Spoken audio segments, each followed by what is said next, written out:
problems. That guy, he just has to touch you once. Shit's going down. He's so different than anybody else in the division. Like, he knocks everybody out. Everybody hits hard. They all hit hard. But that shit fucking down. dude hits hard.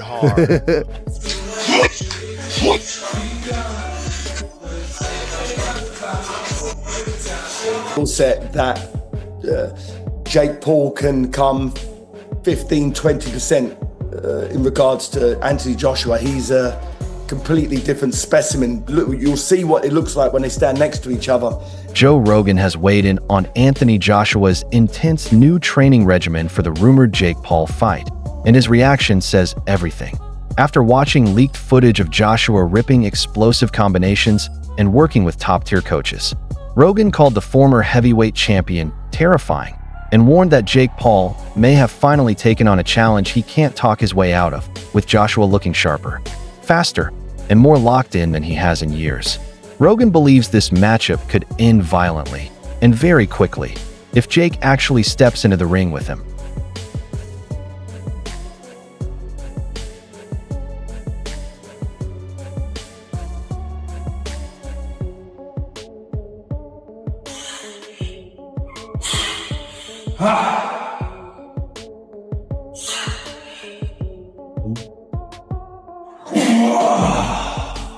Need to get stronger. The Jake Paul versus Anthony Joshua matchup will be a fully sanctioned professional heavyweight bout under the official marquee of Queensberry rules. The fight is scheduled for 8 rounds, with each round lasting 3 minutes, and both fighters will be required to wear 10-ounce gloves. Most importantly, Joshua must weigh in at no more than 245 pounds, a strict cap designed to keep the matchup competitive. A win or loss will be added directly to each fighter's professional record. This isn't an exhibition. This is the real thing. Professional bout. This is going on people's records. AJ gotta take him serious because this isn't some exhibition. We're running out some judges to act like there's a decision and someone won. No, someone's gonna win, someone's gonna lose here. It's 8 rounds, 3-minute rounds. Again, heavyweight pro bout, 10-ounce gloves. AJ talking about breaking internets over faces. I think he meant to say breaking his face on the internet. Who knows? Maybe you can do both in the big 2025. But then you have the weight limit, 245 pounds, and people are automatically going to go, oh, God, here's the thing. Oh, here's the thing in the contract. No, stop all that. And I'm going to go on a rant in a second for all the people that thought this was fake, for all the people that thought that Jake wouldn't do this, for all the people that thought he was scared. I'm going to go on that rant in a second. But, okay, yes, 245 is a weird number because Jake has already fought at heavyweight. He fought Mike Tyson at 220-something. But again, I understand it a little bit. We're on short notice here. You don't want to have a Tyson Fury type situation, which AJ would never be 290 coming in here. But 260, 270, it starts to get out of the realm of possibility of like, what are we doing here? Even though heavyweight has no limit, I get it. Nisa Badarian, the CEO of Most Valuable Promotions and Jake Paul's lead promoter, told Sky Sports that the December 19th showdown with Anthony Joshua is shaping up to be a global mega event. According to Badarian, Joshua may have the deeper professional resume, but Jake Paul's relentless, and some say delusional, confidence could be the true X factor in this fight. He described the matchup as a symbolic clash between two worlds and revealed that MVP moved with unprecedented speed to finalize negotiations, compressing what normally takes months into a remarkably short window. Badarian also confirmed that strict weight limits and full professional fight conditions are in place, ensuring that this won't be an exhibition, a gimmick, or a circus. It's a real, high-stakes fight that he went even further, saying this matchup is far less of a mismatch than Anthony Joshua's previous bout with Francis Ngannou. While Ngannou was a massive physical threat, he lacked true boxing experience. Paul, on the other hand, has spent years sharpening his skills, gaining ring maturity, and proving he can hang with legitimate fighters to in Badarian's view. Jake Paul has evolved enough to make this fight far more competitive than people think. Wait, will there be a limit for Joshua? So there's a lot of discussion around the weight. Joshua fought Usyk twice. Both of those times, Usyk was 221 pounds. Joshua was 240 to 245. When Jake fought Mike Tyson last year, 227 pounds. I expect Jake will come in anywhere between 225 and 230, and Anthony Joshua has a weight limit of 245 pounds. there will be those, as you're aware, that will look at it and criticise this fight. There already have been, haven't there? They'll say it's a real mismatch. What would you say to them? Are we going to be watching sport at its purest? I would say it's much less of a mismatch than what you saw with AJ and Francis Ngannou, who a massive man, but relatively no boxing experience. I would say it's much less of a mismatch than AJ's 9th or 10th fight against guys who've been knocked out 20 to 25 times. Given AJ's pedigree, Jake is built for this. Jake is built for the big moments. So do I think it's dangerous for Jake Paul? Absolutely. Do I think it's also dangerous for Anthony Joshua? 100%. According to many fight experts, Jake Paul is stepping into one of the biggest risks of his career by facing Anthony Joshua.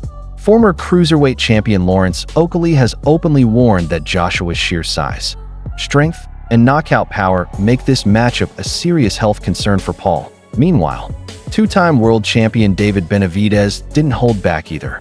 He said Jake Paul is walking straight into a dangerous trap, a fight against a man with years of experience at the absolute elite level of heavyweight boxing for these veterans. The danger is clear. This isn't just a high-profile showdown.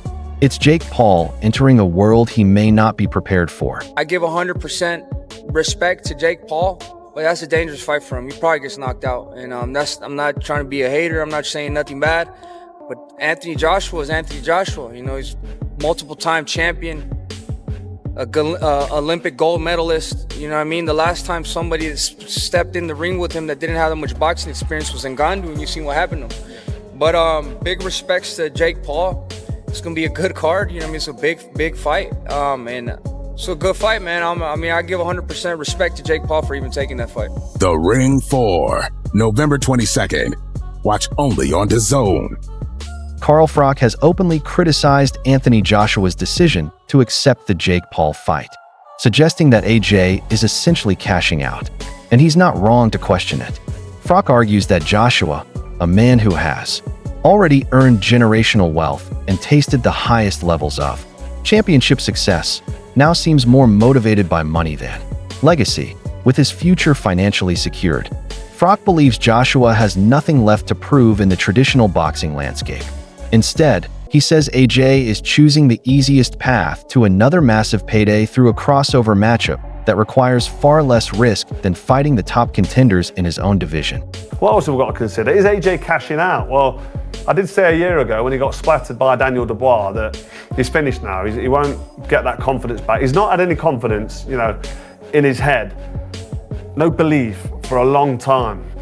And I don't think he can get back to world level. There's a couple of new young guns now coming up and coming through. It's like a changing of the guard. And when Usyk retires, I don't know what Daniel Dubois is going to do next, but what Daniel Dubois did to him, then he went on and lost to Usyk. But there's a few new heavyweights coming through, Moses Atalma, just to mention one. And you wouldn't start putting AJ in with any of these young up-and-comers that can punch hard, because I just don't think he's got the chance, because the ambition and the desire is going to be gone.